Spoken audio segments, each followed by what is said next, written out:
എന്താണ് ഒരു ആരോഗ്യമുള്ള ഒരാളുടെ ലക്ഷണം? ആരോഗ്യം എന്ന് പറഞ്ഞാൽ എന്താണ്? അത് അന്നാഭിലാഷം, ഭക്ഷണത്തിന് ആഗ്രഹം വരണം. ആഗ്രഹമുള്ള സമയത്ത് ഭക്ഷണം കഴിക്കുക, അതാണ് ഏറ്റവും പ്രധാനപ്പെട്ട ആരോഗ്യത്തിന്റെ ലക്ഷണം. സ്വസ്ഥമായിട്ട് എനിക്കിഷ്ടമുള്ളൊരു പണി ചെയ്ത് സന്തോഷമായിട്ട് ഇരിക്കുന്നു എന്നുള്ള ചികിത്സിക്കാൻ പറ്റുന്നു എന്ന് പറയുന്നത് വളരെയധികം സന്തോഷമുള്ള ഒരു കാര്യമാണ്. പലരുടെയും ധാരണ ആയുർവേദം എന്ന് പറഞ്ഞാൽ വളരെ പതുക്കെയാണ്, എപ്പോൾ റിസൾട്ട് കിട്ടാനാണ്. അങ്ങനെയൊന്നും അല്ല. ഏത് രോഗത്തിനായാലും അതിൻ്റെതായ ഒരു ടൈം എടുക്കും. അതിന് ഇതിൽ കൊള്ളാവുന്ന ആളുടെ അടുത്ത് തന്നെ പോകണം. പിന്നെ ആയുർവേദം എന്ന് പറഞ്ഞാൽ 5000 വർഷം പഴക്കമുള്ളതാണ്. അപ്പൊ അതിൽ നിന്ന് തന്നെ മനസ്സിലാവും എന്തുകൊണ്ടാണ് നിലനിൽക്കുന്നത്. അതിന് ഒരു കഴമ്പില്ലാത്തൊരു സാധനമാണെങ്കിൽ അത് പണ്ടേ പോവുമായിരുന്നു. ഇതിനെ നശിപ്പിക്കാൻ ഒരുപാട് പരിപാടികളുണ്ട്. അതിന് 3 മക്കളുണ്ട്. സത്യം പറഞ്ഞാൽ അവർ കല്യാണം കഴിച്ചു വരുന്നവര് ഒരു അലോപ്പതി മരുന്നിനോ ഒരു വാക്സിനേഷൻ പോലും ചെയ്തിട്ടില്ല. അതെന്താ ഒരു കോൺഫിഡൻസ് തന്നെയാണ്. എന്താ പറഞ്ഞാൽ തളർന്നു പോയ വാക്സിനേഷൻ എടുത്തിട്ട് തളർന്നു പോയ കുട്ടികളെ ഞാൻ കണ്ടിട്ടുണ്ട്. അദ്ദേഹത്തിന്റെ ചേട്ടൻ ഡയബറ്റിക് വന്ന് കാല് മുറിച്ച് മരിച്ചു. അപ്പോ ഇദ്ദേഹത്തിന് ഈ ഭാസ്കരൻ മാഷിനും അവർ കുറച്ച് ആയുർവേദ പാരമ്പര്യമുള്ള കുടുംബമൊക്കെയാണ്. ഇതേപോലെ ഷുഗറായി കാല് മുറിച്ചളയണം എന്നൊക്കെ പറഞ്ഞു. അങ്ങനെ പറഞ്ഞു, ഞാൻ എന്റെ കാലം മുറിക്കില്ല, ചാവുമ്പോ കാലമായിട്ട് പോകുന്നു. അപ്പൊ പിന്നെ അവർ വീട്ടിലുള്ളവർ ഞാൻ അന്നേരം ഹൗസ് സർജൻസി ജസ്റ്റ് കഴിഞ്ഞിട്ടുള്ളൂ കേട്ടോ. എന്ന് പറയും, മോളെ ഒന്ന് നോക്കുക എന്തെങ്കിലും ചെയ്യുന്നൊക്കെ പറഞ്ഞു. പിന്നെ അച്ഛൻ്റെ ഫ്രണ്ടൊക്കെയാണ്. ദൈവത്തിനെ വെച്ച് ഞാനും പോകും. കാലെന്ന് പറഞ്ഞാൽ നിങ്ങളത് വിശ്വസിക്കില്ല, 2 പേരുടെ തന്നെത്താനെ അടക്കുപോയി. അടി മുഴുവൻ വിണ്ട് ഫ്ലാറ്റ് മാറിയിരിക്കുകയാണ്. അപ്പോൾ കോളേജിൽ പഠിച്ച പോലെ ഞാൻ കുറെ പരിപാടിയൊക്കെ ചെയ്തു തുടങ്ങി.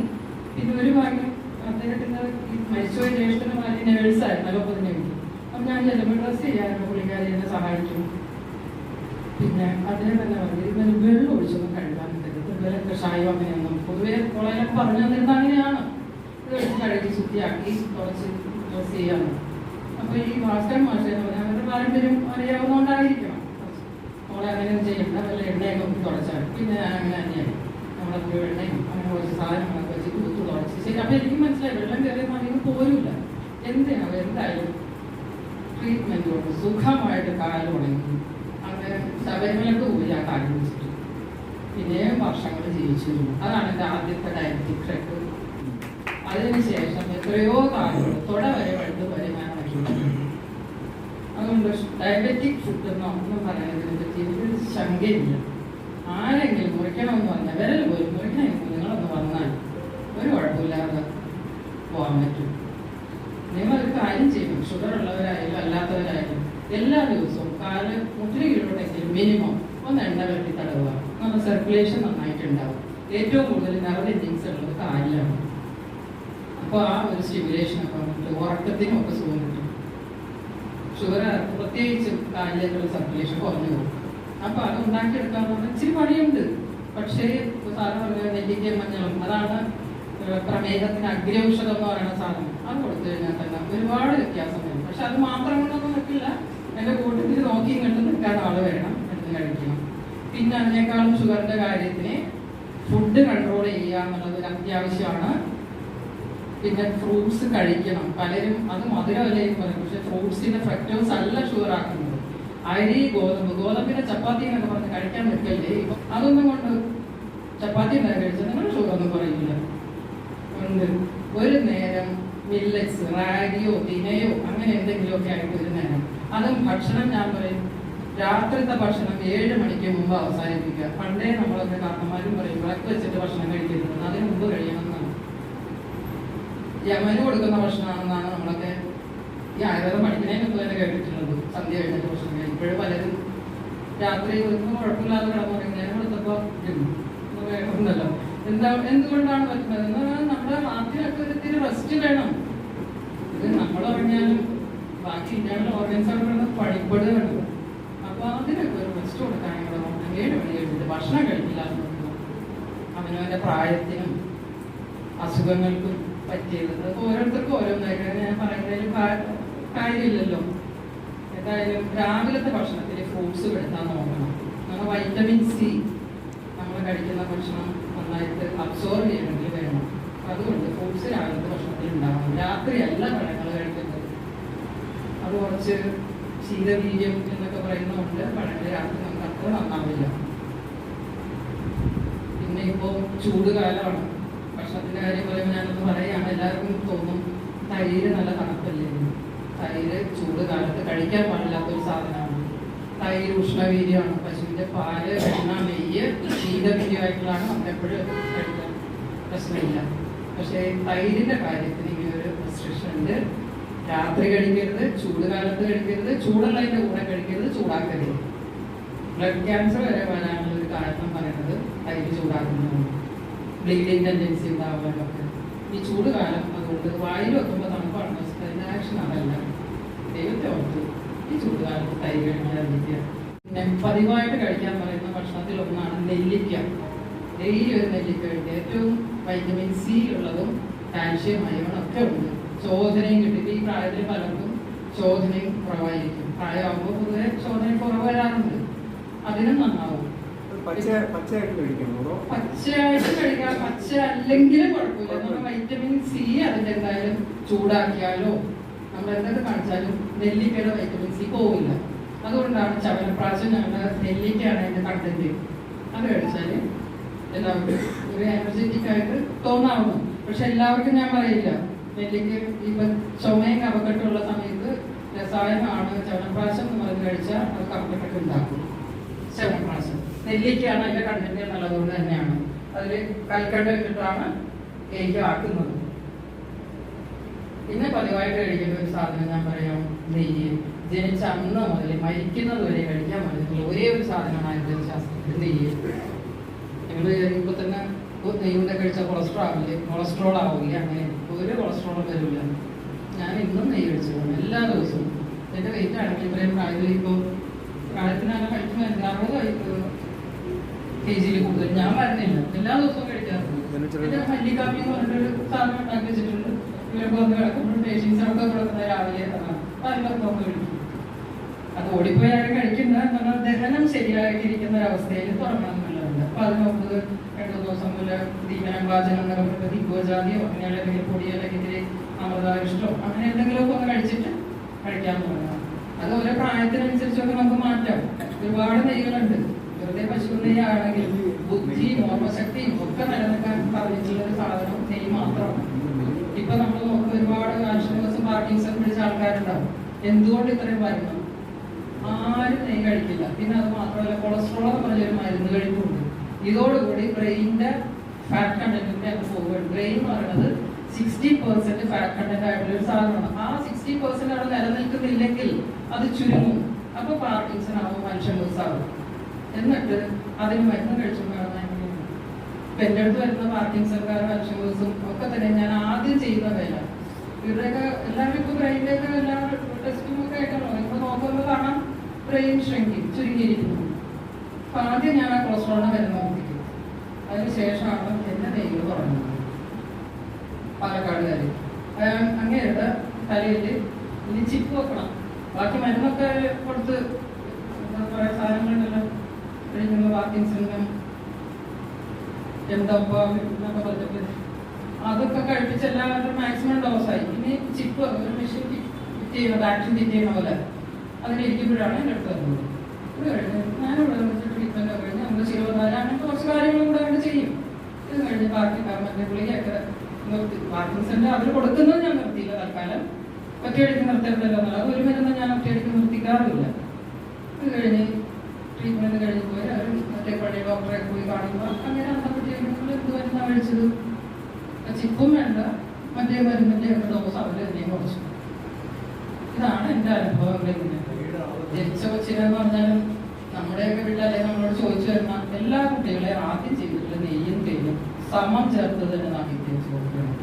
ഒരു 3 തുള്ളിയോ 2 പടമുണ്ട്. പിന്നെ അളവ് കൂട്ടി കൊടുക്കും. ഞങ്ങളുടെ ശാസ്ത്രത്തിൽ പറയുന്നത് തന്നെ 1 വർഷം വരെ ഇങ്ങനെ കൊടുക്കുകയാണെങ്കിൽ കുട്ടികളെ നിങ്ങളില്ല.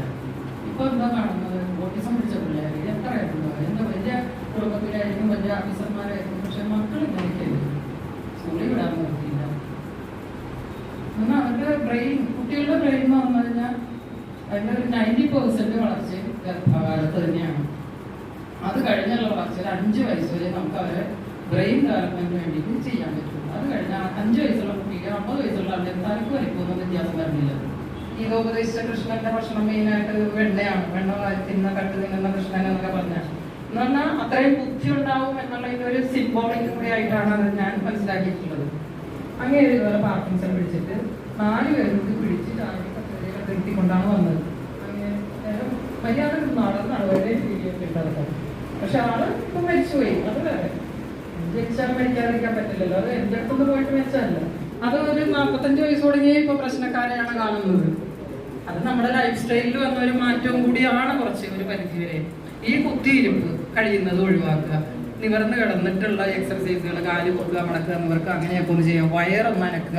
ഞങ്ങളിപ്പോൾ യോഗ, എൻ്റെ സബ്ജക്റ്റ് യോഗയും കൂടി ഉണ്ട്. അപ്പോൾ അതിൽ കപാലഭാതി എന്ന് പറയുന്ന ഒരു പരിപാടിയൊക്കെ ഉണ്ട്. അങ്ങനെ ശ്വാസം ശക്തിയിൽ പുറത്തേക്ക് വിടുക. ഇങ്ങനെ എടുക്കുന്നല്ല. അപ്പോൾ വയറെന്തായാലും ഒന്ന് അനങ്ങും. അവിടെ ഒന്ന് അനങ്ങിയൊക്കെ ചെയ്യുമ്പോൾ തന്നെ കുറേ വ്യത്യാസം വരും. ചിരിക്കരുത്. 70 വയസ്സുള്ള ആളെ കൊണ്ട് 17 വയസ്സുകാരിയുടെ കല്യാണം കഴിപ്പിക്കാൻ പറയുന്നത് ഒരു ചികിത്സയാണ്. അതിന് അതുകൊണ്ട് സെക്ഷൽ കോണ്ടാക്റ്റും ഒക്കെ ഇതിനൊരു ആവശ്യം തന്നെയാണ് എന്നുള്ളതാണ്. അതൊക്കെ പലപ്പോഴും പല കാരണങ്ങൾ കൊണ്ടും ആൾക്ക് മാറിപ്പോകാറുണ്ട്. ഒരു ബയോളജിക്കൽ നീഡാണത്. അത് തടഞ്ഞു വെച്ചാലും പ്രശ്നങ്ങൾ ഉണ്ടാവും. അതിനെ പറ്റിയാണെങ്കിലും പറഞ്ഞാൽ ഈ ചൂടുകാലത്ത് 15 ദിവസത്തിലൊരിക്കലൊക്കെ സെക്ഷൽ കോണ്ടാക്ട് ഞങ്ങളുടെ ശാസ്ത്രത്തിൽ പറഞ്ഞിട്ടുള്ളൂ. അല്ലാതെ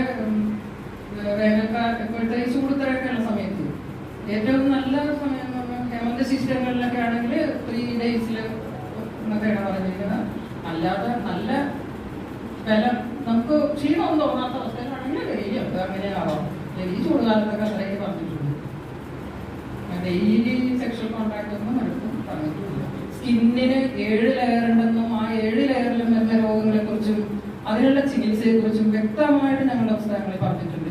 പിന്നെ ഒന്നെനിക്ക് നിങ്ങളോട് ഇപ്പൊ പറയാനുള്ളത്, നമ്മളിപ്പോ ഏതാണ്ട് ഈ ഏജ് ഒക്കെ ഞാനും നിങ്ങളുടെ കൂട്ടത്തിൽ തന്നെ ഉള്ളത്, നമ്മൾ ഇനി മക്കൾക്ക് വേണ്ടിയിട്ട് ഒരുപാട് ജീവിക്കുക, അവനവന് വേണ്ടി കുറച്ച് ജീവിക്കുക. നമ്മൾ വണ്ടി വർക്ക്ഷോപ്പിൽ കയറ്റാത്ത ആരെങ്കിലും ഉണ്ടോ? ഇതിൽ എവിടെയെങ്കിലും ഒന്ന് പോയാൽ നമ്മുടെ വർക്ക്ഷോപ്പിൽ കയറ്റു. നമ്മളെ ഒരു വർക്ക്ഷോപ്പിൽ അതിന്റെ സർവീസിനെ കയറ്റാറുണ്ടോ? നിങ്ങളൊക്കെ കൊല്ലത്തിൽ 365 ദിവസത്തിൽ ഒരു 15 ദിവസം അല്ലെങ്കിൽ 12 ദിവസമെങ്കിലും നിങ്ങളുടെ വണ്ടി പറയണത് ഈ ശരീരത്തിന് എന്തോ വർഷപ്പിക്കിട്ട്. അപ്പൊ നല്ല വ്യത്യാസം കിട്ടും മനസ്സിനും ശരീരത്തിനും. ഒരു ക്ലീനിങ് പ്രോസസ്സും. ഒരു ദിവസം പല്ല് തേച്ചില്ലെങ്കിൽ നമുക്കറിയാലോ നമുക്ക് എന്തെല്ലാം ഇതെന്തോ പ്രശ്നങ്ങളായ. ഇതുപോലെ തന്നെയാണ് നമ്മുടെ വായ തുടങ്ങി അറ്റം വരെയുള്ള സാധനത്തിന് നമ്മൾ ക്ലീൻ ചെയ്യുന്നത്. കുറേ വരുമ്പോൾ തുടങ്ങിയല്ല ആ ക്ലീനിങ് വെറുതെ ഒരു ക്ലീനിങ് അല്ല. അതിനൊപ്പം നമ്മൾ കുറച്ച് എണ്ണ തേച്ച് കുളി അങ്ങനത്തെ പരിപാടികളൊക്കെ ആയിട്ട് അത് ഓരോരുത്തരുടെ കണ്ടീഷൻ അനുസരിച്ച് നമുക്ക് മാറ്റി മാറ്റി ചെയ്യേണ്ടിയൊക്കെ വരും. അപ്പൊ ദൈവത്തെ ഓർക്കുന്നത് അങ്ങനെ പരിപാടിക്കൊക്കെ പോകുന്നത് മക്കൾക്ക് വേണ്ടി ഇനിയല്ല. മക്കള് നമ്മളെ പ്രാവൽ വന്നിട്ടുണ്ട്. വന്നിട്ട് പറയാനും വിള വരുത്താതെ നിങ്ങളെ എന്ത് കാണിക്കണം. ഇനി ഞാൻ എൻ്റെ സ്ഥിരം ഞാൻ യൂസ് ചെയ്യുന്ന ഒരു സാധനം പറയാം, ക്ഷീരബലം. അത് എന്റെ ബാഗിൽ അത് ഇല്ലാതെ ഞാൻ ഒരിടത്തും പോകില്ല. അതെന്റെ പിള്ളേരുടെ ഒക്കെ ആണെങ്കിലും കാറിലും ഒക്കെ കിടപ്പുണ്ടാവും. 2-3 വെച്ചിട്ട് 10 ml വാങ്ങാൻ കിട്ടും. ഇതല്ലാതെ ഞാൻ എന്റെ വീട്ടിൽ ഉണ്ടാക്കി വെച്ചിട്ടുണ്ട്. അത്യാവശ്യം വലിയ ബോട്ടിലിൽ കയ്യിൽ വേവെടുക്കാൻ പാകം, സ്പൂൺ കൊണ്ട് കിടക്കാൻ പാകത്തില്ല. നമ്മുടെ ഒരു മുറിവ്, ചതവ്, പൊട്ടല് ഇപ്പൊ കുട്ടികളുള്ള വീട്ടിലായാലും ഇപ്പൊ പ്രായമുള്ളവരൊക്കെ ആണെങ്കിൽ ഒന്ന് വീഴൊക്കെ ചെയ്ത് കഴിഞ്ഞാൽ അപ്പൊ എടുത്ത് പറ്റും. തിരുമാൻ നിൽക്കരുത്. ഒരു ചതവ് വരുന്ന സ്ഥലം ഒരിക്കലും തിരുമരുത്. വെറുതെ തേച്ച് വെച്ചാൽ മതി. ക്ഷീരബല 150. അതൊക്കെ എവിടെ പോയാലും വൈദ്യരംഗത്തിനോ ഓട്ടയ്ക്കലോ ഔഷധിക്കോ ഒക്കെ പോയാലും സാധനം കിട്ടും. അതൊന്ന് തേച്ച് വെച്ചാൽ തന്നെ അവിടെ ഒരു തടിപ്പോ ഒന്നും ഉണ്ടാവില്ല. പെട്ടെന്ന് ബ്ലീഡിങ് ഉള്ള സ്ഥലത്ത് അപ്പം നിൽക്കും. ഒന്നും ചെയ്യും എന്ന് വെച്ചിട്ട് അതിന്റെ വീഴ്ചയുടെ ആഘാതമൊക്കെ നോക്കി നമ്മൾ വേറെ ഒരു പനിയൊന്നും വരാത്ത മുമ്പിൽ ഒക്കെ മരുന്ന് എന്തെങ്കിലും വേണ്ടിയൊന്നും കൊടുക്കേണ്ടി വരും. പിന്നെ ചെറിയ തെരച്ചിന്റെ വിരലി അതിൻ്റെ മൊത്തം ഇറക്കി.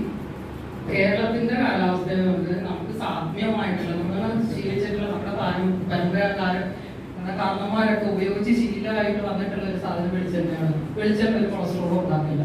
അത് വേറെ ബിസിനസിന്റെ ആൾക്കാർ കൊളസ്ട്രോൾ എന്ന് പറഞ്ഞാൽ എല്ലാവരും പാം ഓയിലും മറ്റേ സൺഫ്ലവർ ഓയിലും മറ്റേത് മറിച്ചൊക്കെ കഴിച്ച് എല്ലാവരും ഫുഡ് മാറ്റി വെക്കാൻ പറ്റുമായിട്ടുണ്ടല്ലോ. ഇപ്പൊ മാറ്റി വെക്കാന്ന് പറയുള്ളൂ. വെളിച്ചെണ്ണക്കല്ല കൊളസ്ട്രോളൊന്നും. നല്ല തേങ്ങയും ഒക്കെ ചേർന്ന ഭക്ഷണം നിങ്ങൾ കഴിക്കുക. കുട്ടികൾക്ക് പോലെ നമ്മൾ പണ്ട് ഉപ്പും വെളിച്ചെണ്ണയിൽ ചോറ് കൊടുക്കും. ഇതാണ് അവരുടെ ഇൻഡസ്ട്രിയൽ ക്ലാസ് ഏറ്റവും സോഫ്റ്റ് ആയിട്ടുള്ള സമയത്ത് പോലും നല്ല തേങ്ങാപ്പാൽ എടുത്ത് വെളിച്ചെണ്ണ ചേർത്ത് ചോറ് ഏറ്റവും പുഷ്ടികരും അവർ നന്നായി വളരുകയും ചെയ്യും. ഇതൊക്കെ ആ ശീലങ്ങളിൽ നിന്നൊക്കെ മാറി ഫാസ്റ്റ് ഫുഡും ടിന്നിൽ വരുന്ന സാധനം മാത്രം കൊടുക്കുന്ന ഒരു തലമുറയാണ് ഇപ്പോൾ നമ്മൾ കാണുന്നത്. അതിൽ നിന്നൊക്കെ ഒന്ന് മാറി നമ്മുടെ പഴയ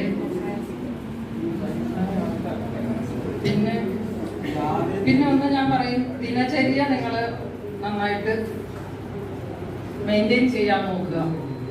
ഡെയിലി റൂട്ടീൻ അതാണ് ഒരാളുടെ ആരോഗ്യത്തിന് ഏറ്റവും പ്രധാനം. ഞാൻ ഏറ്റവും ആദ്യം പറയുന്നത് അത് ഞാൻ പറയും, ബ്രാഹ്മമുഹൂർത്തെ ഉത്തിഷ്ഠ എന്നാണ് പറയുന്നത്. സൂര്യൻ ഉദിക്കുന്നതിന് മുമ്പ് രാത്രി നേരത്തെ കിടന്നുറങ്ങണം, എന്നാലേ നേരത്തെ എഴുന്നേക്കാൻ പറ്റുള്ളൂ. നമ്മള് നഴ്സറിയിലൊക്കെ പറയുന്നുണ്ടല്ലോ, early to bed and early to rise makes a man healthy and wise. നേരത്തെ കിടന്നുറങ്ങാം, അപ്പോഴേ നേരത്തെ എഴുന്നേക്കാൻ പറ്റുള്ളൂ. ആ ഉറക്കം ശരിയായാലേ നമ്മളെ പറയുന്ന തന്നെ നിദ്രായത്തം സുഖം ദുഃഖം പുഷ്ടി കാശ്യം ബലാബലം വൃഷത ക്ലീബത ജ്ഞാനം അജ്ഞാനം ജീവിതം നജ എന്നാണ് പറയുന്നത്. ജീവിതം പോലെ ഇല്ലാതാവും ഉറക്കം പാകത്തിനെങ്കിൽ. മക്കളില്ലാത്തത്, ഇപ്പൊ മക്കളില്ലാത്ത എത്രയോ കപ്പിൾസ് ആണ് വരുന്നത്. എന്തുകൊണ്ട്? ഇവരുടെയൊക്കെ ലൈഫ് സ്റ്റൈൽ പോയിട്ടാണ്. പാതിരാത്രി 2 മണിക്കും സ്വിഗ്ഗിക്കാർ വരും, അതും തിന്നിട്ട് പോയി കിടക്കും. എന്നിട്ട് നേരെ പുറത്ത് ഒരു ബ്രേക്ക്ഫാസ്റ്റ് സ്കിപ്പ് ചെയ്യും, ബ്രഞ്ചാണ് എന്ന് ഞാൻ പറഞ്ഞാൽ കൂടി പോകുന്നുണ്ട്. രാവിലെ മര്യാദക്ക് ഭക്ഷണം കഴിക്കാനാണ്. നേരത്തെ എഴുന്നേറ്റ് കഴിഞ്ഞാൽ നമുക്ക് വിശപ്പും തോന്നും, ഭക്ഷണം കഴിക്കാനും പറ്റും. ഇത് പറയുമ്പോഴാണ് ഞാൻ ഒന്നുകൂടെ പറയാം, എന്താണ് ഒരു ആരോഗ്യമുള്ള ഒരാളുടെ ലക്ഷണം? ആരോഗ്യം എന്ന് പറഞ്ഞാൽ എന്താണ്?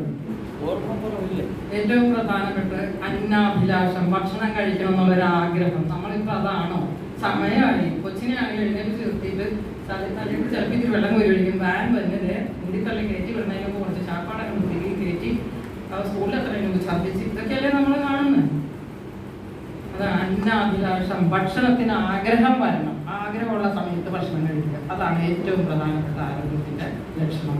അല്ലാതെ വിശപ്പില്ലാത്ത ഒരാളെ കുത്തിക്കേറ്റി കൊടുക്കലോ സമയമായി എന്നല്ല, നമ്മുടെ സമയമാണ്. ആ സമയം ആവണമെങ്കിലാണ് ഞാൻ പറഞ്ഞത് ബ്രാഹ്മമുഹൂർത്തെ ഉദ്ദിഷ്ടി, രാവിലെ ഉണർന്നിരുന്നേൽക്കുക.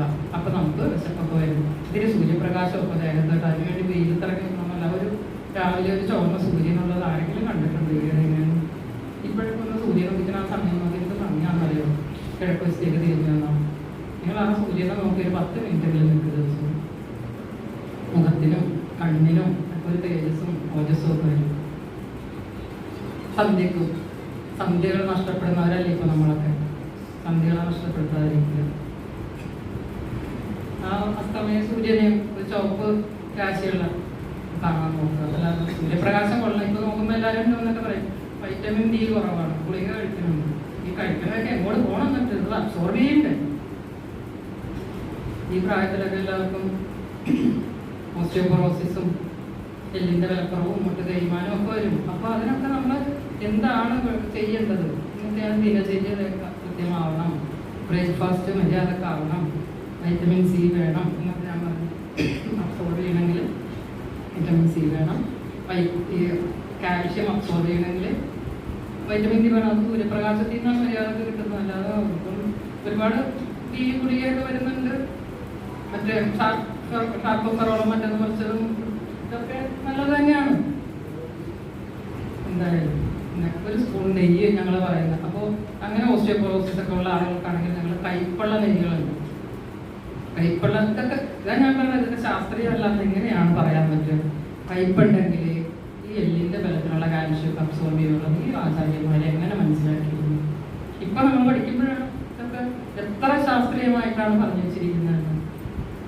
നമ്മൾ കൈപ്പുള്ള നെയ്യ് ബിന്ദുകാന്തമായാലും സുകുമാരായാലും അതിനൊക്കെ ഉണ്ട് കുറച്ച് കൈപ്പ്. ഗുൽഗുൽ തിക്തകം, ഇതായിരിയാണ് ഒരുപാട് നെയ്കളുണ്ട്. അപ്പോൾ ഓരോരുത്തരുടെ കണ്ടീഷൻ അനുസരിച്ചാണ് നമ്മൾ കൊടുക്കുന്നത്. എല്ലിന്റെ വിലക്കുറവുള്ള ആളുകളൊക്കെ വന്നാൽ നമ്മൾ അവർ നെയ്യ് കഴിപ്പിക്കാൻ പ്രാപ്തരാക്കിയിട്ട് നെയ്യ് കൊടുക്കുന്നു. അപ്പോൾ ഈ മുട്ടൊക്കെ മാറ്റി വെക്കണമെന്നൊക്കെ പറഞ്ഞൊക്കെ മാറ്റാതെ പോകാൻ പറ്റുന്നു. അതൊരു സർജറി എന്ന് പറയുമ്പോൾ നിങ്ങളൊക്കെ ഒന്ന് മാറി ചിന്തിക്കുക. ഒരാളെ ഞാൻ കുറ്റം പറയുകയല്ല, അത്യാവശ്യം എന്ന് വെച്ചിട്ട് അതിനെ മുഴുവനായിട്ട് ഒഴിവാക്കാം എന്നൊന്നും അല്ല. നമ്മൾ സർജറി വേണ്ടടുത്ത് വേണം. ഒന്നും കൂടി വേണമെങ്കിൽ നമുക്ക് എക്സ്റ്റെൻഡ് ചെയ്യാമെങ്കിൽ ഒന്ന് എക്സ്റ്റെൻഡ് ചെയ്യാമല്ലോ. ഈയിടെ എൻ്റെ അടുത്തൊരു കുട്ടിയെ കൊണ്ടുവന്നു, 12 വയസ്സുള്ളത്. അതിന് ഈ ഒരു വെർട്ടിബ്രൽ കംപ്രഷൻ വന്നു. അപ്പം അതിന് നടക്കാൻ കുറച്ച് പ്രശ്നം, തളർന്നു പോകുന്നു, അതൊക്കെ ആരൊക്കെയോ പറഞ്ഞു. എന്നിട്ട് കൊണ്ടുപോയി സർജറി ചെയ്തു. അതിനുള്ള ഒരു മെഡിക്കൽ കൊച്ചു ഫോട്ടോ അതിന് മുമ്പുള്ള എൻ്റെ അച്ഛൻ IT പ്രൊഫഷണൽ വർക്ക് ചെയ്യുന്ന ഒരു സർജറി ചെയ്തു. ഞാൻ കുറച്ച് തളർന്നു പോകുന്നൊക്കെയാണല്ലോ പറയുന്നത്. സർജറി ചെയ്ത് ബസ്സിൻ്റെ നേരെയോട്ട് ആയുമില്ല. വെച്ച് അതിന് ഒത്തിരി മന്ദബുദ്ധിയായിട്ടാണ് തിരിച്ചു വന്നത്. എൻ്റെ അടുത്ത് വരുമ്പോൾ അത് 7ാം ക്ലാസ്സിൽ പഠിക്കുന്ന പെൺകുട്ടി ചോദിച്ചപ്പോൾ എത്രാം ക്ലാസ്? ഞാൻ 6ാം ക്ലാസ്സിൽ നീട്ടി വലിച്ചു. അതാണ് ആ ഒരു തരത്തിൽ അതിനതിൻ്റെതായിട്ടുള്ളൊരു കോമൺ സെൻസ് ഇല്ലാതെ ഓക്സിജൻ ഡെഫിഷ്യൻസി വന്നുപോയി ആ സർജറിയുടെ ഒക്കെ കൈപ്പഴയാവും. ആ കൈപ്പഴ അറക്കം വരാമല്ലോ. അപ്പം അതിന് മുമ്പ് വേണമെങ്കിൽ അതിനൊന്ന് ഞാൻ പറയുന്ന ആ കൊച്ചിന് ആ കണ്ടീഷനിൽ ഞാൻ അതിൻ്റെ റിപ്പോർട്ടെല്ലാം കണ്ടു വന്നിരുന്നെങ്കിൽ എനിക്ക് അതിനെ മര്യാദ കാക്കി വിടാൻ പറ്റുമായിരുന്നു. ഒരുപാട് ഹിപ്പ് വരെ മാറ്റി വെക്കണം എന്ന് പറഞ്ഞ പേഷ്യൻസ് ഞങ്ങൾക്ക് സുഖമായിട്ട് പോകുന്നു. എൻ്റെ അടുത്ത് വരുന്ന മിക്കവാറും ആയുഷിൻ്റെ ഡൽഹിയിൽ നിന്നുള്ള ആളുകൾ വരെ വന്നു പോയിട്ടുണ്ട്. ബാംഗ്ലൂരായാലും പലരും സർജറി ഒഴിവാക്കി അതിൻ്റെ കോർട്ടിസോൺ ഇഞ്ചക്ഷനൊക്കെ എടുത്ത് നടന്നിരുന്ന ആളുകളൊക്കെ. അത് ഞാൻ പറഞ്ഞത് ആയുർവേദം എന്ന് പറഞ്ഞാൽ പതുക്കെയൊന്നുമല്ല. പിന്നെ നമ്മൾ ചിലപ്പോൾ ഒരു 3 മാസം കഴിഞ്ഞിട്ട് ഒന്നും കൂടെ റിപ്പീറ്റ് ചെയ്യാനും മരുന്ന് ഒന്ന് കഴിക്കണം. അത് ഒറ്റയടിക്ക് എല്ലാം കൂടി നിർത്തി 15 ദിവസം കൊണ്ടെല്ലാം മാറ്റിത്തരാം എന്നല്ല ഞാൻ പറയുന്നത്. ഒരു എല്ലിൻ്റെ ബലക്കുറവ് വന്ന ഒരാൾക്ക് ഒരു 3 മാസമൊക്കെ ട്രീറ്റ്മെൻറ്റ് വേണ്ടി വരും. പിന്നെ ഈ മക്കളില്ലാത്ത കപ്പിൾസ് വരുന്ന കാര്യങ്ങളിൽ ഇപ്പോൾ എത്രയോ ഈ IT ഫീൽഡിൽ വർക്ക് ചെയ്യുന്ന ഈ മൊബൈലും അല്ല ലാപ്ടോപ്പും വെച്ചിട്ട് ഈ ഒരു ഇപ്പം ഇതുങ്ങൾക്കൊക്കെ സ്പോണ്ടിലൈറ്റിസും ഒക്കെ ആയിട്ടായിരിക്കും. ലംബാറും കഴുത്തിൻ്റെ എല്ലാം ഉണ്ട്. എന്താണ് എല്ലിൻ്റെ തേയ്മാനമാണ്. ഇവരുടെ ഭക്ഷണവും ശരിയല്ല, ഉറക്കവും ശരിയല്ല. അമേരിക്കക്കാരനെ ജീവിക്കുമ്പോൾ പറയുന്ന ജോലി ചെയ്യാൻ വേണമല്ലോ. ഇതാണ് ഞാൻ പറഞ്ഞ ഉറക്കത്തിൻ്റെ പ്രാധാന്യം. സമയത്ത് നമ്മുടെ സമയത്ത് ഉറങ്ങണം, അല്ലാതെ അവരുടെ സമയത്ത് കണക്കാക്കി ഉറങ്ങിയാൽ ആവില്ല. എന്നിട്ട് കുറച്ച് കഴിയുന്നു എല്ലിനൊക്കെ തേയ്മാനം അതിനൊക്കെ ഒരു പെയിൻ കില്ലറും അതും കഴിച്ച് നടക്കും. ഇതുങ്ങളുടെ ഒക്കെ വയറുകളാണ്. IBS ആയിട്ടുള്ളത് എത്രയോ പേരാണോ ഉണ്ടായിരുന്നത്? ഒരുപാട് പേർക്കുണ്ട്. വയറിന് അബ്സോർപ്ഷൻ കുറവായിരിക്കും, ഡൈജഷനും കുറവായിരിക്കും. അപ്പോൾ പിന്നെ ഇത് കഴിച്ചാലും ആവില്ല. ഇത് കഴിച്ചാലും ഈ ബോണിലേക്കൊന്നും എത്തില്ല. ഞാൻ പറഞ്ഞത് എല്ലിൻ്റെ ബലക്കുറവുള്ള ആളുകൾക്ക് കുട്ടികളുണ്ടാവാനും പ്രശ്നമുണ്ടാകും. അതുകൊണ്ടാണ് നമ്മുടെ കപ്പിൾസിൽ ഞങ്ങളുടെ ശാസ്ത്രപ്രകാരം നമ്മൾ കഴിക്കുന്ന ഭക്ഷണം അത് ഡൈജസ്റ്റ് ചെയ്ത് കഴിഞ്ഞ് ബ്ലഡ് ആവുന്നതിന് മുമ്പ് തന്നെ ഒരു ഫോർമേഷൻ ഉണ്ട്. അത് കഴിഞ്ഞിട്ട് ബ്ലഡ്, അത് കഴിഞ്ഞിട്ടാണ് മസിൽസിലേക്ക് പോകുന്നത്, അത് കഴിഞ്ഞിട്ട് ഫാറ്റ്, അത് കഴിഞ്ഞിട്ടാണ് ബോൺസിലേക്കുള്ളത്, അത് കഴിഞ്ഞിട്ടാണ് ബോൺ മാരോ, അത് കഴിഞ്ഞിട്ടാണ് സെക്ഷൽ ഹോർമോൺ. അപ്പൊ എല്ലിന് തന്നെ വിലക്കുറവുള്ള ആളുകൾക്ക് ബാക്കി പിന്നത്തെ 2 കൂടി ഉണ്ടാവും. അവരുടെയൊക്കെ അതിന്റെ ലക്ഷണമായിട്ട് നമുക്ക് പറയാൻ പറഞ്ഞാൽ ഇപ്പൊ വേദന കാര്യമൊന്നും തുടങ്ങിയിട്ടില്ല. പല്ലിന് കേട്, മുടിക്ക് പ്രശ്നം, മുടി പൊഴിഞ്ഞു പോവുക, അല്ലെങ്കിൽ നഖമൊക്കെ പ്രശ്നം വരിക. ഈ 3 സാധനം നോക്കിയാൽ എല്ലിന്റെ വിലക്കുറവ് നമുക്ക് മനസ്സിലാവും. അല്ലാതെ പോയിട്ട് സ്കാനും MRI പിന്നെ കാര്യമില്ല. ഞാൻ എൻ്റെ അടുത്ത് തന്നെ ആരെയും അങ്ങനെ അതൊന്നും എടുക്കാറില്ല. പിന്നെ എല്ലായിടത്തും തന്നെയാണ് ഇത് കാണിച്ചെടുക്കുക. ഞാൻ ആദ്യം അത് നോക്കാറേ ഇല്ല. എന്തായിരിക്കും ഇവിടെ നമ്മുടെ പ്രശ്നം എന്ന് പറയുമ്പോൾ ശരിയാവും തന്നെ. അതുകൊണ്ട് തന്നെ കുട്ടികളില്ലാത്ത കപ്പിൾസ് വരുന്നത് നമുക്ക് അതിനും നന്നായിട്ട്. അപ്പോൾ ഇവരുടെ ഡൈജഷൻ തുടങ്ങി കറക്റ്റ് ചെയ്ത് കഴിയുമ്പോൾ അത് ശരിയാവും. അല്ലാതെ പോയിട്ട് കുറെ ഹോർമോൺ അതും കഴിച്ച് എന്നിട്ട് നട്ടെല്ലുണ്ടാവുന്ന എത്രയോ പെൺപിള്ളേർ വന്നിട്ടുണ്ടെന്നറിയും. എന്നാൽ ആ മരുന്ന് കൊണ്ടൊന്നും ശരിയാവാതെ കുട്ടികളൊക്കെ ഉണ്ടായില്ല, വെയിറ്റും കൂടി. ഞാനിങ്ങനെ എൻ്റെ കുറച്ച് അനുഭവങ്ങൾ പറഞ്ഞാണ്.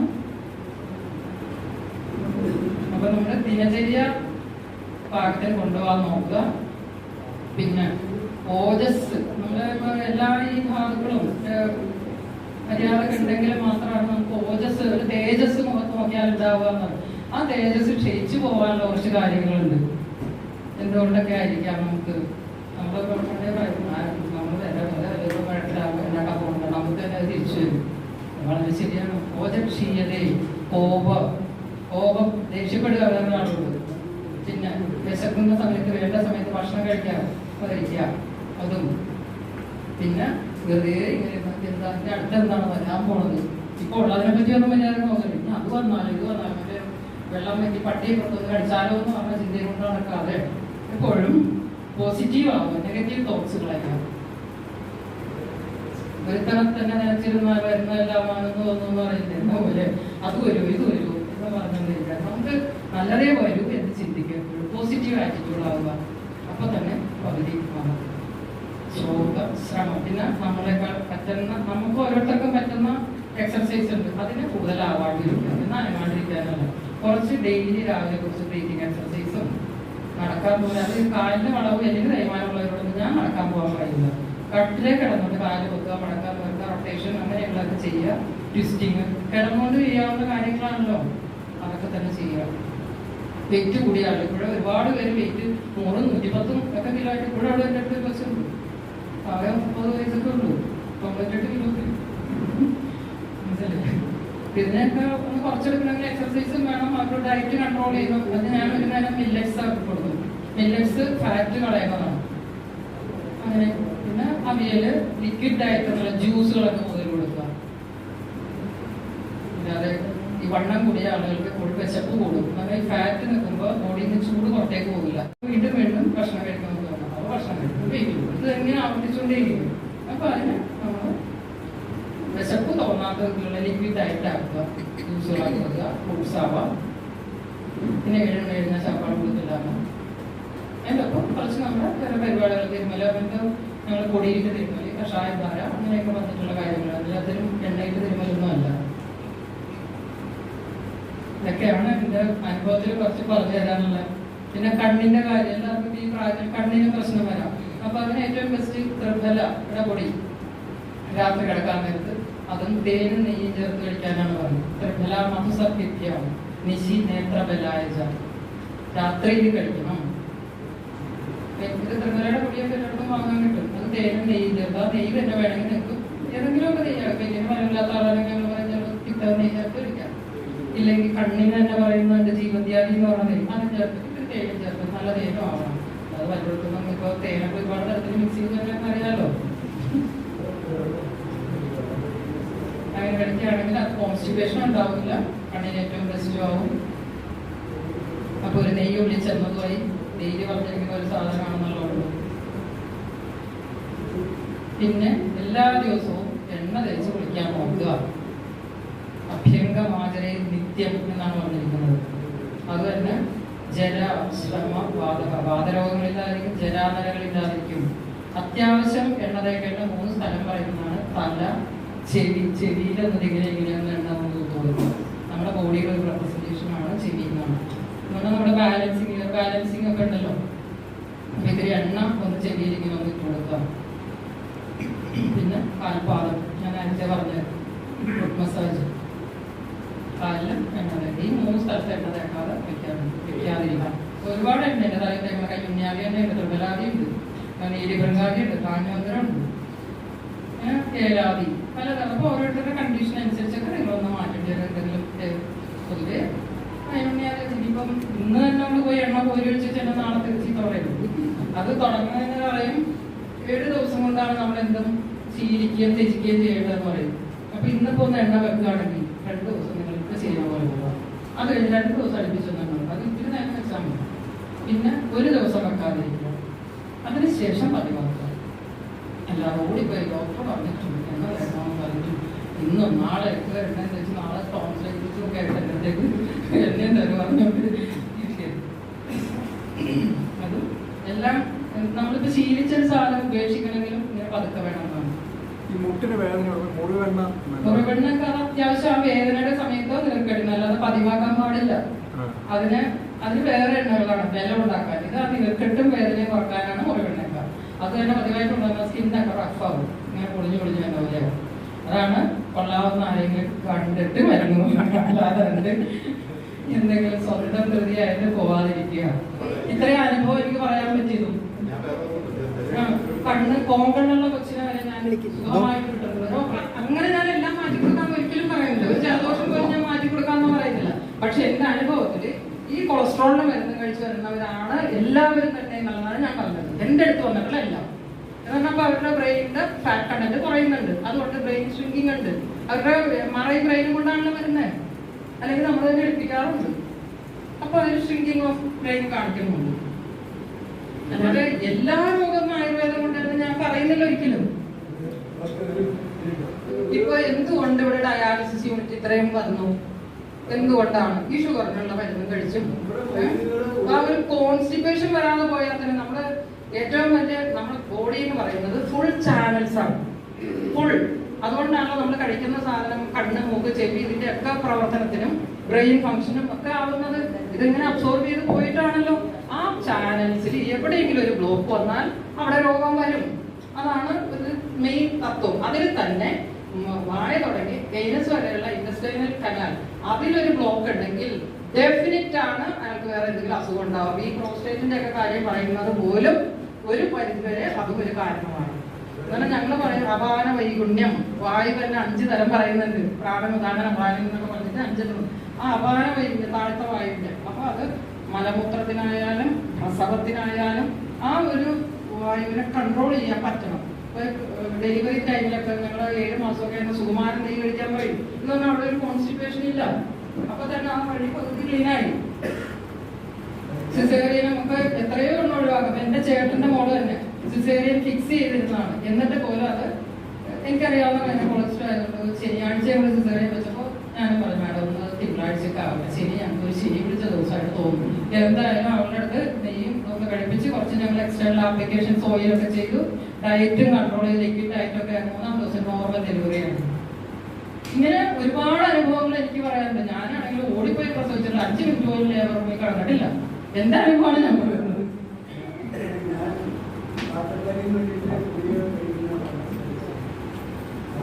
അത് പറയുമ്പോഴും എനിക്ക് ഒരുപാട് കാര്യം പറയാനുണ്ട്. എന്റെ സ്റ്റാഫിന്റെ അച്ഛൻ 5 ബ്ലോക്കാണ് ഇപ്പോ.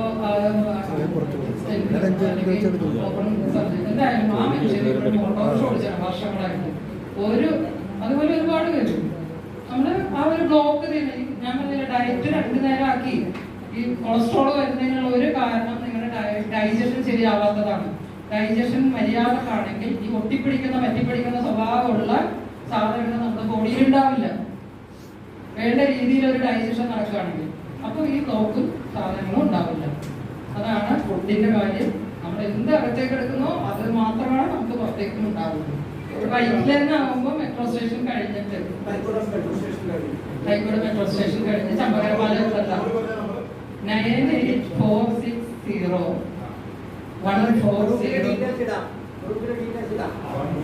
14060. ഞങ്ങളുടെ പ്രഷർ പല കാരണങ്ങളുണ്ട്. പിന്നെ പ്രഷറിന്റെ നോർമൽ എത്രയാണെന്ന് വിചാരിച്ചിരിക്കണം. പ്രഷർ എത്രയാ നോർമൽ? ഇപ്പൊ എത്രയാ പ്രഷർ? ഇങ്ങനെയൊന്നുമല്ല, പ്രായം കൂടുന്നതനുസരിച്ച് പ്രഷർ ഇത്തിരി കൂടി വരാം. പണ്ട് പറയുന്ന 120/80 എന്നായിരുന്നു.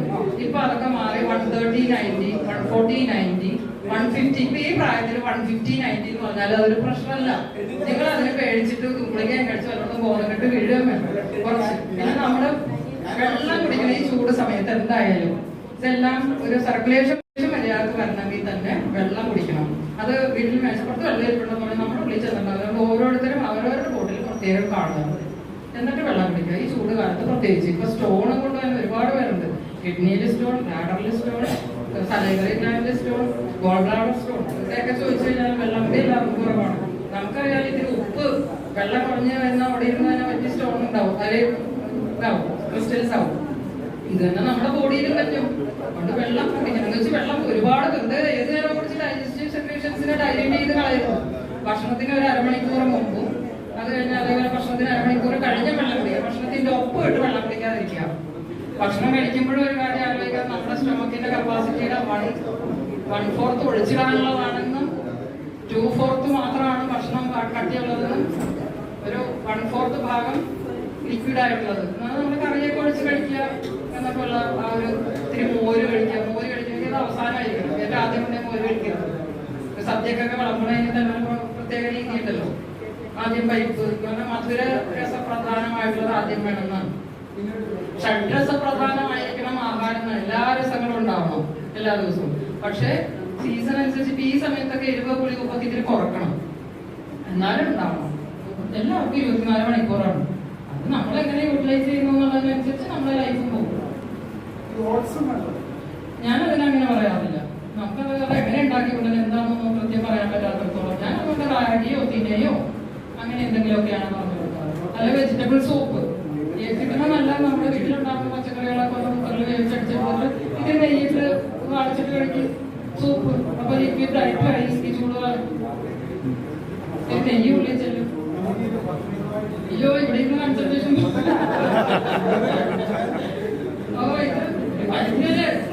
കഴിയുന്നത് മുകളിലേക്ക് തടവുക, താഴോട്ടിട്ട് തടവരുത്.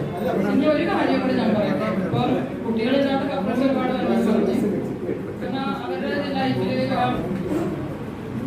മെച്ചുവർ ആകുമ്പോൾ തുടങ്ങി, പിന്നെ പ്രഗ്നൻസി, അത് കഴിഞ്ഞ് മെനോപോസ് ഒക്കെ വരുമ്പോൾ അവരുടെ ആരോഗ്യത്തെ ഒരുപാട് ബാധിക്കുന്ന, ശാരീരികവും മാനസികമായ ആരോഗ്യത്തെ ബാധിക്കുന്ന ഒരുപാട് കാര്യങ്ങളുണ്ട്. അപ്പൊ എപ്പോഴും അവർക്കൊരു പ്രത്യേക ഒരു കൺസിഡറേഷൻ കൊടുക്കേണ്ടതുണ്ട്. അതേപോലെ ഗർഭിണി പരിചരണം ഭയങ്കര ഇമ്പോർട്ടൻസ് ഉള്ളതാണ്. കല്യാണം കഴിക്കുന്നതിന് മുമ്പേ ആലോചിക്കേണ്ട ഒരു കാര്യവും ഏറ്റവും നല്ല വിത്തെടുക്കുള്ളൂ. അതുകൊണ്ട് കല്യാണം കഴിച്ച കുട്ടികളെ എപ്പോഴെങ്കിലും എങ്ങനെയെങ്കിലും നല്ല കുട്ടികളാവണമെന്ന് വിചാരിച്ചിട്ടാവണമെന്നും, അതും നല്ല ആരോഗ്യമുള്ളപ്പോൾ 30 വയസ്സിനൊക്കെ മുന്നേ കുട്ടികളെ ഇപ്പോൾ എല്ലാ പഠിപ്പും PhD മറ്റൊന്നും മറിച്ചതും കഴിഞ്ഞിട്ട് കല്യാണം കഴിച്ച് കൊച്ചാവാൻ നടക്കുമ്പോൾ അവസാനം ആവാനും ഉണ്ടാവില്ല. അതുകൊണ്ട് നല്ല പ്രായത്തിൽ ആവുക, ഏറ്റവും നല്ല സമയത്ത്, ആരോഗ്യമുള്ള സമയത്ത് കുട്ടികളാവുക. അതിൽ പ്രഗ്നന്റ് ആയി കഴിഞ്ഞാൽ പിന്നെ അമ്മയുടെ ഉത്തരവാദിത്തമാണ്. ഗർഭിണി പരിചരണം ഭയങ്കര ഇമ്പോർട്ടൻസ് ആണ്. ആ ഒരു 10 മാസം അല്ലെങ്കിൽ 280 ദിവസം എന്ന് പറയുന്നത് ആ കൊച്ചിന്റെ ലൈഫിന് ഏറ്റവും പ്രധാനപ്പെട്ടതാണ്. അവർക്ക് വേണ്ട എല്ലാ സപ്പോർട്ടും കൊടുക്കുക. ലീവ് ഇത്തിരി കുറവായി പോകില്ല എന്നുള്ളത് ഇന്നും കൂടി പോയിട്ട് നാളെ സിസേറിയൻ കയറാന്ന് പറഞ്ഞിട്ടൊന്നും നടക്കാതെ കുറച്ച് റെസ്റ്റൊക്കെ എടുത്ത് ആ കൊച്ചിനും അതിന്റെ നമ്മൾ സംസാരിക്കുന്നതൊക്കെ അത് കേൾക്കും. നമ്മൾ അഭിമന്യുടെ കഥയൊക്കെ പറയുന്നുണ്ടല്ലോ, ഉറങ്ങിപ്പോയി, ഇത് അതിൽ നിന്ന് ഇറങ്ങാൻ പഠിച്ചില്ല. എന്നെ കാണുമ്പോൾ കുട്ടികൾ സംസാരം കേൾക്കുമ്പോൾ ചാടി എടുത്തു വരും. അപ്പൊ ഡോക്ടർ എങ്ങനെ നമ്മുടെ സംസാരം കേട്ടിട്ടുണ്ട്. എന്റെ മോളുടെ കുട്ടി തന്നെ അവിടെ പ്രഗ്നന്റ് ആയിട്ടിരിക്കുമ്പോൾ കേൾക്കുന്ന കുറെ പാട്ടുകളും കവിതകളും ഒക്കെ ഉണ്ട്. ഉറങ്ങി കിടക്കുന്ന കൊച്ചാണെങ്കിൽ ഞാൻ പല ദിവസം കണ്ടു അത് കേൾക്കുമ്പോൾ കൊച്ചു ചാടിയിട്ടിരിക്കും. അത് കഴിഞ്ഞ് അങ്ങനെ മാറും. അപ്പൊ അവരുടെ ആ ഒരു ഇതുണ്ട് പ്രഗ്നൻസി പീരീഡില് വളരെ ഒരുപാട് അറിവ് സമ്പാദിക്കുന്നുണ്ട്.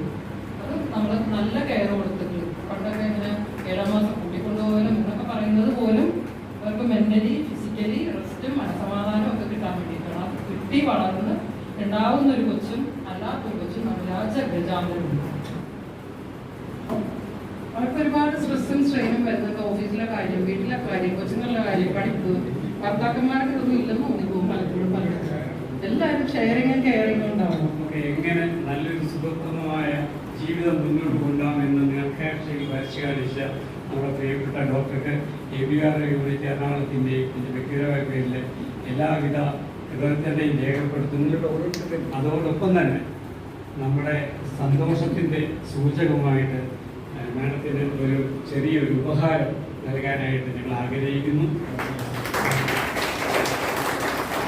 സാറ് പറഞ്ഞുകൊണ്ട് ഞാൻ പറയുകയാണ്, ഈ സ്പോൺലൈറ്റിസ് എന്നൊക്കെ പറഞ്ഞിട്ട് വരുന്നത് അത് ഇവിടെ ഒരു ഡീജനറേഷനാണ്. എല്ലിൻ്റെ ഒരേ പൊസിഷനിൽ തന്നെ ഇരുന്നത്. എപ്പോഴും നമ്മൾ നട്ടല് നിവർന്നിരിക്കും. ആരുടെ മുന്നിൽ നട്ടല് വളർത്തരുതെന്ന് പണ്ടേ പറഞ്ഞു കേട്ടിട്ടില്ലേ? നിവർന്നിരിക്കുമ്പോൾ തന്നെ ബോഡി ബാലൻസ്, ഈ തലയും കൊണ്ട് ഇങ്ങനെ ഇരുന്ന് കഴിയുമ്പോൾ നമ്മൾ ലാപ്പും വെച്ചിരിക്കുകയാണെങ്കിൽ കമ്പ്യൂട്ടറൊക്കെ ആണെങ്കിൽ അതൊരു അഡ്ജസ്റ്റ്മെന്റ് നമ്മുടെ തല വെച്ച് പോകാത്തതിൽ എത്താൻ പഠിക്കുക എന്നുള്ളതൊന്നും അതൊരാവശ്യം. പിന്നെ ഡീജനറേഷനുള്ള മരുന്ന് കഴിക്കുക. ഞാനാണെങ്കിൽ ഒരു 2 ആഴ്ച 3 ആഴ്ചക്കുള്ളിൽ കഷായം പിടിപ്പിക്കുന്നത്. ആ ഒരു ഫസ്റ്റ് സ്റ്റേജിൽ നീർക്കെട്ട് പോകാനാണ് ഈ കഷായമൊക്കെ പിടിപ്പിക്കുന്നത്, ഡൈജഷന് കറക്റ്റ് ചെയ്യാൻ. അത് കഴിഞ്ഞ് കഴിഞ്ഞാൽ കഷായത്തിന്റെ ആവശ്യം. എല്ലാവർക്കും ഒരു പേടിയാണ് ആയുർവേദിക് കഷായം കഷായം കഷായം കുടിക്കുന്നത്. കഷായം എന്ന് പറഞ്ഞാൽ ചുവപ്പുള്ളതാണല്ലോ. അത് ആ ഒരു പേടി വേണ്ട. അത് ആ ആദ്യത്തെ ഒരു സ്റ്റേജ് കഴിഞ്ഞാൽ നമുക്ക് മാറ്റാം. പിന്നെ രസായന ഗുണങ്ങളുള്ള സാധനങ്ങൾ, ഇപ്പൊ നെയ്യോ അല്ലെങ്കിൽ അതുപോലുള്ള ലേഹ്യങ്ങളോ പല കണ്ടിട്ടുണ്ട്. ഓരോരുത്തർക്ക് എന്തുകൊണ്ട് വന്നു എന്നുള്ളതിന് അനുസരിച്ചിട്ട് ചെയ്യേണ്ട പലതുണ്ട്. ഒരേ മരുന്ന് ഒരാൾക്കും കൊടുക്കാൻ പറ്റില്ല. പല മരുന്നായിരിക്കും ഒരേ കണ്ടീഷൻ വന്നാൽ പോലും. അത് കഷായം ഒരുപാട് കുടിപ്പിക്കുന്നു, പേടിയൊന്നും നിങ്ങൾക്ക് വേണ്ട. മഹാരാഷ്ട്രാദി, രാസ്നാദി, ഗന്ധർവസ്ഥാദി, അഷ്ടോറ ഇങ്ങനെ ഒരുപാട് കഷായങ്ങളുണ്ട്. എന്നാലും അത് ഒരു 10 ദിവസമൊക്കെ തന്നെ മതിയാവുന്നതാണ്. കഷായ ദശാവൈദ്യ ലംഘിതയെന്നാണ് 10 ദിവസം. അത് കഴിഞ്ഞാൽ പിന്നെ നമുക്ക് ആമാവസ്ഥ എന്ന് പറയുന്നത് ദഹനം ശരിയല്ലാത്ത, ഡൈജഷൻ ശരിയായതാണ്. അപ്പൊ ആ അവസ്ഥ എത്തി കഴിഞ്ഞാൽ പിന്നെ നമുക്ക് ബലത്തിനുള്ള രസായന പ്രയോഗങ്ങൾ വേണം. രസായനങ്ങൾ കഴിക്കേണ്ട പ്രായം എന്ന് പറയുന്നത് ഞാൻ വിട്ടുപോയ സബ്ജക്റ്റ് ആയതുകൊണ്ട് ഞാൻ പറയുകയാണ്. നമ്മൾ വയസ്സാങ്കാലത്ത് കഴിക്കേണ്ട ഒരു സാധനമല്ല. നമ്മുടെ വളർച്ച എന്ന് പറഞ്ഞാൽ 25-30 മാക്സിമം. അത് കഴിഞ്ഞാൽ പിന്നെ അത് മെയിൻ്റനൻസ്, അത് കഴിഞ്ഞാൽ താഴോട്ട് പോകണേനെ പിടിച്ചു നിർത്തണം. അപ്പൊ ആ രസായന സേവ എന്ന് പറഞ്ഞാൽ 30 വയസ്സാകുമ്പോൾ തുടങ്ങും. ഫാറ്റി ലിവറിന്റെ ഒരു മെയിൻ കാരണം ഡൈജഷൻ കറക്റ്റ് ആവാത്തതാണ്. പിന്നെ കൂടുതലായിട്ടുള്ള കാർബോഹൈഡ്രേറ്റ്, അരി, ഗോതമ്പ്, കിഴങ്ങുകൾ കൂടുതൽ കഴിക്കുന്നതിൻ്റെയും വരും. അപ്പൊ അതുകൊണ്ട് ഡൈജഷനും നമ്മുടെ ഫുഡും നോക്കണം. ടൈമും 7 മണി കഴിഞ്ഞാൽ കഴിക്കാതിരിക്കുക. സൂര്യനുള്ളപ്പോഴേ ഡൈജഷൻ മര്യാദക്ക് നടക്കുള്ളൂ. സൂര്യന്റെ അഭാവം വരുമ്പോൾ ഡൈജഷൻ ശരിയാകത്തി പറ്റിപ്പിടിക്കണമായിട്ടുള്ള അവസ്ഥയിലെ സാധനങ്ങളാണ് നമ്മുടെ ബോഡിയിൽ അബ്സോർബ് ചെയ്യുന്നത്. അപ്പൊ ആ അവസ്ഥ മാറ്റുക. ഈ ഷുഗറിനൊക്കെ മരുന്ന് കഴിച്ച് കരിവാളിച്ച മുഖം, കാലിൽ തട്ടിലിരിക്കോ ഇല്ലാതെ കറുത്ത കാലും ഒക്കെ ആയിട്ട് നടക്കേണ്ട ഒരു ആവശ്യമില്ല. അത്യാവശ്യം നിങ്ങളിങ്ങനെ എക്സർസൈസും കാര്യങ്ങളും ഒക്കെ ചെയ്ത് എണ്ണയൊക്കെ തേച്ച് കുളിക്കുകയൊക്കെ ചെയ്താൽ നല്ല വ്യത്യാസം വരും. പണ്ടൊക്കെ പറയും പ്രസവിക്കുന്നവരും പെണ്ണുങ്ങൾക്ക് സൗന്ദര്യം കൂടുന്നൊക്കെ പറയുന്നത് എന്താണ് എന്നും ആ ഒരു രക്ഷയൊക്കെ ഉണ്ടല്ലോ, പ്രസവരക്ഷ എന്നൊക്കെ പറയും. അപ്പൊ അതൊന്നും ഇല്ലാതെ ഒന്ന് കഴിയുമ്പോൾ തന്നെ ഒക്കെ ഒന്ന് കളത്തികളായി പോകുന്ന ഒരവസ്ഥയും വരുന്നുണ്ട്. ആയുർവേദത്തിന്റെ വഴികളിലൂടെ നിങ്ങളൊന്ന് സഞ്ചരിക്കുമെങ്കിൽ വളരെ നന്നായിരിക്കുമെന്നാണ് എൻ്റെ അനുഭവം. പറഞ്ഞിട്ട് നിങ്ങൾക്ക് എപ്പോഴെങ്കിലും